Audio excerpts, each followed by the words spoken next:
इसमें कुछ लोग है ना बहुत टेंशन में बैठे हैं, वो अपना मुंह नहीं खोलना चाहते। क्या आप लोग रेडी हो? सर अभी भी दो चार ऐसे नमूने बैठे हुए लोग हैं, बोले तुम बोल बोल के यहाँ पर गिर भी जाओगे ना, अपना मैं नहीं खुलने वाला हूँ। सही बात है? कौन बोला यस? कोई तो है जो यस बोल रहा है। और कुछ लोग तो इतने खतरनाक लोग हैं यहाँ पर, बोले तुम लोग कितना भी बोलो लेकिन जल्दी दरवाजा खोलो, मुझे भागना है घर पे। सही बात है? अभी भी यस बोल रहे हैं।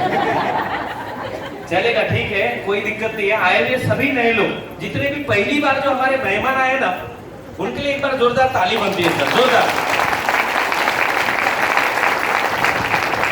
दूसरा, यहाँ पर जिन्होंने आपको इतना बढ़िया प्रेजेंटेशन दिया और आपको एक एक बातें समझाने की कोशिश की है, और मुझे नहीं लगता है कि उन्होंने ऐसा कुछ छोड़ा होगा जो आपको समझ में नहीं आया होगा, बराबर? तो हमारे जो दिग्विजय सर, उनके लिए एक बार जोरदार ताली बनती है, जोरदार। उसके बाद हमारे जो होस्ट यहाँ पर, वो भी आपको बढ़िया बात कर रहे हैं, सारी चीजें समझा रहे हैं। उसके साथ साथ में हमारे सारे TC, ATC, DTC, JTC, STC, RTC और हमारे गिरीश सर, उसके बाद में हमारे कमलेश सर यहाँ पर आए, सिंह साहब, और भी हमारे सारे एनटीसी, उनके लिए एक बार, सारे लोगों के लिए एक बार जोरदार ताली बनती है। मैं खाली अगला 5 मिनट बात करूंगा, लेकिन आप लोगों को थोड़ा सुनना पड़ेगा। क्या आप लोग रेडी हो? पीछे वाले लोग सुन नहीं रहे, क्या आप लोग रेडी हो? सब लोग थोड़ा 5 मिनट मेरी बातें, मैं जो बताना चाहता हूँ आप लोगों को थोड़ा सुनने की कोशिश करेंगे तो ज्यादा अच्छा रहेगा। मैं अपने बारे में नहीं बताऊंगा, मैं आपके बारे में बताऊंगा, और मैं आपके बारे में इसलिए बताना चाहता हूँ क्योंकि हम लोग भी आपकी तरह एक दिन थे, और मैं आज आपके बारे में इसलिए समझाना चाहता हूँ क्योंकि आप वो जो आज परिस्थिति में हो, या जिस भी लाइफ आप जो भी लाइफ आप जी रहे हो, आपके लाइफ में प्लस है, माइनस है, आप आगे कुछ बड़ा करना चाहते हो, उसी के बारे में मैं आज समझाना चाहता हूँ। क्या हम लोग रेडी है? आवाज नहीं आ रहा है? मैं आपको बताना चाहता हूँ, मेरा नाम राम चौहान है, और जैसे बताया यहाँ पर सभी लोग, मैं भी कुछ आपको बताना चाहता हूँ। मैंने ये बिजनेस को आज से 10 साल पहले देखा हुआ है। मेरा एज आप लोग देख लीजिए, अभी मेरा एज अभी 30 साल है, और मैंने जब ये बिजनेस को देखा था उस समय में 19 साल का था। अभी मुझे बिजनेस में 11 साल कंप्लीट हो रहा है अगले अगस्त महीने में। और जब मैं देखा था ये बिजनेस को, सुना, समझा, आप लोग बहुत लकी हो सर, इतने अच्छे अच्छे लोग आपको सारी बातें आके समझाने की कोशिश कर रहे हैं। ये क्यों समझाने की कोशिश कर रहे हैं मैं आप लोगों को बताना चाहता हूँ। ये क्यों यहाँ पर लोग आके बता रहे हैं अपनी बातें, ये क्यों यहाँ पर स्टेज पे आके आपको बोल रहे हैं कि आप ये बिजनेस में करोड़पति बन सकते हो, आप ये बिजनेस में अपना सपना पूरा कर सकते हो, आप अपने लाइफ में कुछ बड़ा कर सकते हो, आप अपनी जिंदगी में बदलाव ला सकते हो, आप अपने सारे ड्रीम को पूरा कर सकते हो जो आज तक आपने नहीं किया हुआ है। ये क्यों यहाँ पर बता रहे? इसका एक बहुत बड़ा रीजन है, मैं आपको बताना चाहता हूँ। जब मैं ये बिजनेस को देख रहा था, इसी तरीके से आप लोग बहुत लकी हो, इस तरीके से इतनी भीड़ में देख रहे हो। मैंने जब ये बिजनेस को देखा था ना सर, ये आप सभी लोगों को बताना चाहता हूँ, मुझे एक अजनबी शख्स ने बताया हुआ है। मैं कॉलेज करता था जब ये बिजनेस को आज से 10 साल पहले देखा था। थाना घोड़बंदर, यहाँ पर घोड़बंदर रोड इधर से ही जाते हैं, और मैं वहां पर एक 10 बाई 10 के रूम में हम लोग रहते थे। मेरे मम्मी और पापा दोनों मिला के लगभग 20 साल पहले मुंबई में आए थे ये लोग, और 10 बाई 10 के हम लोग रूम में रहते थे। मम्मी पापा दोनों मिला के 10 हजार की नौकरी करते थे, और घर में इतने सारे प्रॉब्लम थे मेरे कि मैंने 12वीं तक पढ़ाई किया। First, second, third, fourth, fifth, 6, 7, 8, 9, 10, 11, 12, 12वीं तक तो मैंने कैसे कैसे करके मर मर के पढ़ाई किया, क्योंकि मेरे मम्मी की पापा के पास इतना भी पैसा नहीं था कि मैं आगे की पढ़ाई कंप्लीट करूं। तो मम्मी पापा ने एडजस्टमेंट करके मुझे 12वीं तक तो लिखाया पढ़ाया, लेकिन आगे की पढ़ाई रुक गई। पापा ने बोला कि बेटा देख, अभी तुझको तो हम लोग 12वीं तक तो पढ़ा दिए, लेकिन अभी हमारे पास इतना पैसा नहीं है कि तुमको हमको 13वीं, 14वीं, 15वीं या ग्रेजुएशन करवा पाएंगे, हमारे पास उतना पैसा नहीं। क्योंकि मुझे भी मालूम था, मैं भी घर की हालत देख रहा था। मम्मी बेचारे लोगों के घर पे काम किया करती थी, और पापा भी बेचारे छोटा मोटा नौकरी किया करते थे। अब ये दोनों मिला के 10 हजार कमाते थे। मैं 12वीं में था, मेरे भाई बहन छोटे छोटे वो भी पढ़ाई करते थे, उनके लिए भी स्कूल के लिए पैसा नहीं था, फीस के लिए, मेरे कॉलेज के फीस के लिए पैसा नहीं होता था, हमारे घर में जो राशन आता था उसके लिए भी पैसा नहीं। ऐसे बहुत सारी दुनिया भर की दिक्कतें। एक मिडिल क्लास बोलते ना, लोअर मिडिल क्लास फैमिली में कितनी तकलीफ होती है डेली, जो हमारे घर में जो डेली खर्चा होता है उसके लिए भी हमारे पास पैसा नहीं होता है। तो वैसी दिक्कतें मेरे पास भी थी, हमारे घर में भी थी। तो मैं सोचा करता था यार, ये ऐसी जो जिंदगी हम लोग जी रहे हैं ये कब तक चलेगी हमारी ऐसी लाइफ। और मैं ऊपर वाले से एक ही मनाता था, हे ऊपर वाले, मुझे कुछ तो ऐसा बना काबिल कि मैं अपने मम्मी पापा के सपने पूरे करूं, क्योंकि मेरे मम्मी पापा दोनों अंगूठा छापते पढ़े लिखे बिल्कुल नहीं है। तो मैं बोला यार कैसे हम लोग इसमें से निकलेंगे। तो मैं ऐसा सोचा करता था, मंदिर में जाता था, भगवान से मनाता था कि यार ऐसा कुछ तो मिलना चाहिए। और मैं आपको बताना चाहता हूं सर, कोई भी चीजें जब आप दिल से जब प्रे करते हो ना, या कोई भी चीजें जब ऊपर वाले को मांगते हो ना दिल से, तो ये जो दिल से आवाज होती है ना, ये सीधा ऊपर जाती है, ब्रह्मांड में जाती है, बराबर। और वो ब्रह्मांड और वो सृष्टि वो पूरी आपको मिलाने में लग जाती है, फिर वो दिलाने में लग जाती है। तो मैं ऐसा सोचा करता था, मैं पता नहीं मुझे ऐसा मिलेगा नहीं मिलेगा, मुझे भी मालूम था कि ऐसा भी कुछ मुझे बिजनेस मिल जाएगा, मैं इसमें आगे बढ़ जाऊंगा या मेरे लाइफ में कुछ बदलाव आ जाएगा, मुझे कुछ पता नहीं था। मेरे पापा ने ऐसी मीटिंग एक बार देखा आज से 10 साल पहले, और हम लोगों को आके घर पे, ऐसी रात का समय था, आके बता रहे थे माई लाइफस्टाइल कंपनी 2,10,000 हफ्ते का आएगा, महीने का लाखों रुपए आएगा, जिंदगी बदलेगी, घर आएगा, पैसा आएगा, गाड़ी आएगा। अभी मुझे मालूम है आप लोग यहाँ पर 2 घंटे से बैठे हो, समझ रहे हो, सुन रहे हो बातें, सारे लोगों को, आप लोगों को दिमाग में भी फिट हो गया है, और आप लोगों को भी पक्का विश्वास हो गया कि यार नहीं, ये बिजनेस में हम भी करोड़पति बनेंगे, आगे बढ़ेंगे, जिंदगी बदलेगी, सपना पूरा होगा। लेकिन यहां से जब लोग निकलेंगे, घर पे जाएंगे, अभी मुझे मालूम है आप लोग घर पे जाओगे, कोई अपने बीवी से बोलेगा, कोई अपने पापा से बोलेगा, कोई अपने हस्बैंड से बोलेगा, कोई इसको बोलेगा, कोई उसको बोलेगा। आप लोग मुझे बताइए, पिछले 2 घंटे से उसको सुन रहे हो, समझ रहे हो, अगर इसको जाके 5-10 मिनट में किसी के खोपड़ी में घुसाने की कोशिश करोगे, आप लोग इस बिजनेस को समझाने की कोशिश करोगे, क्या उनको समझ में आएगा? आवाज नहीं आ रही, नहीं समझ में आएगा। आप लोग पिछले 2 घंटे से इसको सुन रहे हो, समझ रहे हो, देख रहे हो, इसको जाके अगर 5-10 मिनट में समझाने की कोशिश करोगे ना सर, बिल्कुल किसी को समझ में नहीं आने वाले। मैंने भी, मेरे पापा ने गलती की, हम लोगों को बता दिया, हमने बोला कि ऐसा कुछ नहीं होता है। मम्मी बोली क्या पीवी के आ गए क्या, ये सब थोड़ी ना कुछ होता है। पापा बोल रहे थे घर लेंगे, गाड़ी लेंगे, जिंदगी बदलेगी, सपना पूरा होगा, लाइफ में कुछ बड़ा हो जाएगा, हम भी करोड़पति बनेंगे, जोश के साथ एकदम आके बोल रहे थे। तो हम लोगों को लगा यार इनको कोई पिला विला दिया, क्योंकि जिंदगी में कभी ऐसी बातें ही नहीं बोले थे, और ये ऐसे अचानक ऐसे बोल रहे थे। तो हम लोगों को लगता है इनको कोई तो मिल गया है जो ऐसे बोल रहे हैं। तो पापा ने 2-3 दिन रट लगाया कि नहीं मुझे करना है, करना है, करना है। उन्होंने जिद नहीं छोड़ा, करना है करके रट लगाया। तो हम लोगों ने भी सोचा यार पहले से गरीब वाली जिंदगी चल रही है, तकलीफ वाली चल रही है, ये 10,000 का डुबा ना दे, फंसा ना दे। एक बार क्या है बेटा, तू देख ले, मेरी मम्मी ने मुझे मिला, तू पढ़ा लिखा है घर में, तू एक बार देख ले क्या है।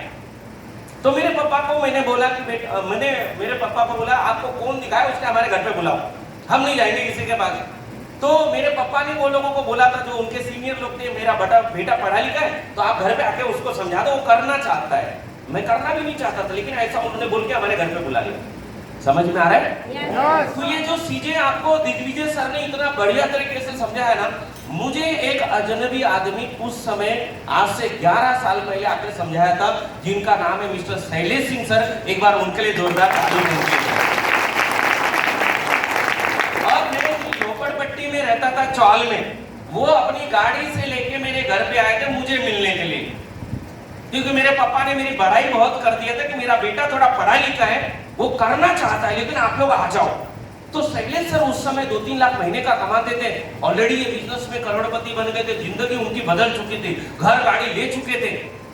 तो मेरे घर पे आके मुझे सारी चीजें समझा रहे थे, मुझे समझ में कुछ नहीं आ रहा था, लेकिन वो शैलेश सर की कुछ बातें मुझे समझ में आ रही थी। उन्होंने क्या बोला कि मैं यूपी से आया हूँ, मुंबई में बिजनेस में मैं करोड़पति बन गया, मेरे पास घर हो गया, गाड़ी हो गया, मैं महीने का लाखों रुपए कमा रहा हूँ, और वो यूपी से आए। अब मैं महाराष्ट्रीयन हूँ, मराठी हूँ, तर मी जेव्हा हे बिझनेस बघत होतो, तर त्यांना बघत होतो, मी त्यांचं इन्कम बघत होतो, त्यांची गाडी बघत होतो, त्यांचं घर बघत होतो, एवढ्या सगळ्या गोष्टी बघत होतो। मी विचार केला की हा माणूस यूपी वरून येऊन मुंबई सारख्या शहरामध्ये, ते पण आपल्या मुंबईमध्ये अगर करोडपती बनू शकतो यार, आपण का नाही? बराबर? अरे बोलिए। तो मुझे एक ही चीज पता चला, अगर ये इंसान यूपी से आके मुंबई में अगर ये बिजनेस से करोड़पति बन सकता, तो मैं क्यों नहीं बन सकता हूँ? मेरा थोड़ी नहीं इतना नसीब फुटका रहेगा यार को जो मैं नहीं बन सकता हूँ। तो मैंने करने का शुरुआत किया। हमको एक चीज पता है, गरीबी से अगर बाहर निकलना है, तकलीफ से अगर बाहर निकलना है, प्रॉब्लम से अगर बाहर निकलना है, जिंदगी अगर कुछ बड़ा करना है, वो चाल वाली दुनिया से अगर बाहर निकलना है, तो ये बिजनेस को अलावा मेरे पास कोई और ऑप्शन नहीं था। मैंने स्टार्ट करने का फैसला लिया। जब करने गए हमारे पास भी पैसा वैसा नहीं था। यहाँ पर बहुत सारे लोग आज बोलेंगे, रोएंगे, बहाने भी बनाएंगे, ये तमाम टाइप के कुछ बात करेंगे, मैं पगार पे दूंगा, ये बिजनेस को स्टार्ट करने के लिए मैं सोचूंगा, बीवी से पूछना पड़ेगा, भाई को पूछना पड़ेगा, ऐसे तमाम टाइप के लोग रोना रोते हैं। तो हमने रोना नहीं रोया रुके, क्योंकि हमको कुछ बड़ा करना था। हमने मैनेज किया, 10,000 रुपए कर्जा उधार लेके मेरे पापा ने मुझे दिया और मैंने बिजनेस को स्टार्ट कर दिया। अब स्टार्ट करने के बाद क्या हो गया ना, कुछ गलती हमारे ऐसे हो गई। हमने क्या किया, हमारे आजू बाजू वाले पड़ोसी लोग, दोस्त लोग, रिश्तेदार लोग, सबको बताना चालू कर दिया बिजनेस माई लाइफस्टाइल कंपनी है, 2,10,000 हफ्ते का आता है, महीने का लाखों रुपया आएगा, आप भी जुड़ जाओ, हम भी जुड़ेंगे, सब करोड़पति बनेंगे। समझ में आ रहा है? अरे बोलिए। अब ये सब चीजें जब मैंने लोगों को समझाना चालू किया तो लोग बोलते थे तू ये पागल बनाने का धंधा है, ये बेवकूफ बनाने का काम कहां से पकड़ लियो, ये सब कुछ होता नहीं है, ये चेन मार्केटिंग है, टोपी पहनाने का काम है, ऐसी बहुत सारी कंपनियां चली जाती है, आ जाती है, ये पैसे लूट लेते हैं लोग, वो सूट पैंट टाई वाले लोग सब झूठ बोलते हैं, तमाम टाइप की बातें हमको बता रहे थे। समझ में आ रहा है? अरे बोलिए। मुझे फिर एक चीज बार-बार लग रहा था कि यार इनका सुनूंगा तो मेरा सपना कभी पूरा जिंदगी में नहीं हो सकता है, अगर ये लोगों का मैं सुन लूंगा तो मेरा कभी जिंदगी में झोपड़पट्टी में से बाहर नहीं निकल सकता हूं मैं, अगर इनका सुनूंगा तो जिंदगी भर गरीब वाली जिंदगी जीना पड़ेगा। और मैं बिजनेस पे आने से पहले ना कुछ मोटिवेशनल ना किताबें पढ़ा करता था और उन किताबों में लिखा था सर कि जिस काम में लोग मना करते हैं समझ लेना वो काम आपको दुनिया में नंबर 1 बना सकता है, दुनिया में। तो लोगों का नहीं सुना मैंने अपना डिसीजन लिया, बिजनेस को सीखा, बिजनेस को ट्रेनिंग लिया, ये बिजनेस को समझने की कोशिश की और काम करना चालू कर दिया। मैं आपको बताना चाहता हूं सर, 10 साल पहले की और अभी की लाइफ पूरा ट्रांसफॉर्मेशन हो चुकी है। मैं अपने आप को बहुत भाग्यशाली समझता हूं कि मुझे बिजनेस मिल गया है। मैं अपने आप को बहुत खुशनसीब समझता हूं क्योंकि मुझे कम उम्र में बिजनेस मिल गया है। आज ये बिजनेस को हमारे साथ 50-50 साल की उम्र के लोग अभी स्टार्ट कर रहे हैं, 60-60 साल के लोग अभी स्टार्ट कर रहे हैं बिजनेस को। वो बेचारे सोच रहे कि सर हमारी जिंदगी बदलना चाहिए, हमारे कर्जे दूर होना चाहिए, हमारा सपना पूरा होना चाहिए, हम भी अपने लाइफ में कुछ बड़ा करना चाहिए, हमारा मुंबई में घर होना चाहिए। 60 साल के बुजुर्ग लोग हमारे साथ अभी आके बिजनेस को स्टार्ट करने के बाद क्या बोलते हैं मालूम है? हमारा सपना पूरा होना चाहिए, हमारी जिंदगी पूरी होना चाहिए, हमारा जिंदगी का हर एक सपना जो आज तक हमने पूरा नहीं किया वो होना चाहिए बिजनेस से। आज बेचारे ज्वाइन कर रहे हैं और मैं बहुत नसीबवान अपने आप को समझता हूं क्योंकि मुझे 19 साल में स्टार्ट कर लिया और जब से स्टार्ट किया, जब करियर करके स्टार्ट किया हुआ है, आज मुझे बताने में बहुत बड़ी खुशी होती है। जब मैं आया था बिजनेस में साइकिल से चला करता था और मैंने 6 महीने ना शुरुआत में साइकिल से काम किया हुआ। मैं लोगों के घर मिलने के लिए साइकिल में जाता था, साइकिल से ऐसी मीटिंग में मैं साइकिल से आया करता था, लोगों के ट्रेनिंग मीटिंग में भी मैं साइकिल से जाता था, हर चीज में साइकिल से जाया करता था। लेकिन ये कॉलेज स्टूडेंट आ जाए ना सर तो बाहर मेरी 26 लाख रुपए की चमचमाती गाड़ी खड़ी है। ये बिजनेस की ताकत है। आज ये बिजनेस के माध्यम से आपके सामने मैं करोड़पति बन के बात कर रहा हूँ, करोड़ों रुपए कमा चुका हूँ ऑलरेडी। दूसरी बात है, यही बिजनेस के माध्यम से मैंने कभी सपने में नहीं सोचती कि मैं झोपड़पट्टी में से निकलूंगा। ये बिजनेस में आने से पहले मैंने थाना में पहला घर खरीदा 2013 में 35 लाख रुपए का। दूसरा फ्लैट है मेरा आज जहां पर मैं रहता हूं ना, भारत की नंबर 1 स्मार्ट सिटी है पलावा सिटी, वहां पर आज मैं करोड़ों के घर में रहता हूं। तीसरा फ्लैट मेरा बदलापुर में, इस उम्र में आज मेरे नाम पे 2-2 फ्लैट है, 5 गाड़ियां अभी तक ले चुका हूं, मेरे पास हजारों लोगों की टीम है, महीने का लाखों रुपए कमाता हूं। सोच के आप लोग देखना, आज से मैंने लिया हुआ 10 साल पहले जो डिसीजन था सही था कि गलत था? आवाज नहीं आ रहा है? सही था। अगर मैंने वो जो लोग मुझे मना किए थे, जो 10 साल पहले लोग बोलते थे नहीं ये बिजनेस फालतू है, मेंबर बनाने का काम है, मत करो, ये सब तुम डूब जाओगे, फंस जाओगे, अगर उनका सुन लेता मैं और नहीं करता है बिजनेस को तो क्या आज मेरे पास 26 लाख की गाड़ी आती? आज मैं सर इस उम्र में सपनों वाली जिंदगी बोलते ना, सपनों वाली लोग जो सेलिब्रिटी लाइफ जीते ना लोग, वैसी जिंदगी में आज जीता हूं। सोच के आप लोग देखना। मेरा बोलने का एक ही मकसद है आप लोगों के साथ, ये हम लोग सारी बातें बता के बड़प्पन नहीं करना चाहते। एक चीज समझाने की कोशिश कर रहे भाई, हम लोग भी गरीब थे, हमारे पास भी वो सारी तकलीफ थी जो आज आपके पास है, हमारे पास भी वो सारे प्रॉब्लम थे जो आज आपके पास है। मैं भी ट्रेन और बस का धक्का खाया करता था, लेकिन आज एक लग्जरी प्रीमियम गाड़ी में चलता हूँ। तो मेरा बोलने का एक ही मकसद है, जिनके साथ में आए हो एक मजबूत आज डिसीजन ले लो खुद का। मैंने भी खुद का डिसीजन लिया था, आज अपना खुद का डिसीजन लो, 5 साल खाली काम करो अगला साल। कितना साल? आवाज नहीं आ रहा है? अगला 5 साल ये बिजनेस में बिना सोचे बिना समझे जिनके साथ है उनका हाथ मजबूती से पकड़ना जो आपके सक्सेसफुल सीनियर लोग हैं उनको सुनो और ये बिजनेस का सिस्टम को फॉलो करो। अगले 5 साल के बाद आप ये स्टेज पे आके बोलोगे मैं ये बिजनेस में करोड़पति बन गया हूं, 100% बोलोगे। तो क्या आप लोग रेडी हो? रेडी आप लोग? तो जिनके साथ में आया मैं भगवान से एक ही विश करूंगा, ये सारे के सारे लोग लखपति, करोड़पति, अरबपति बने। Thank you very much. जय जय लंका। Thank you.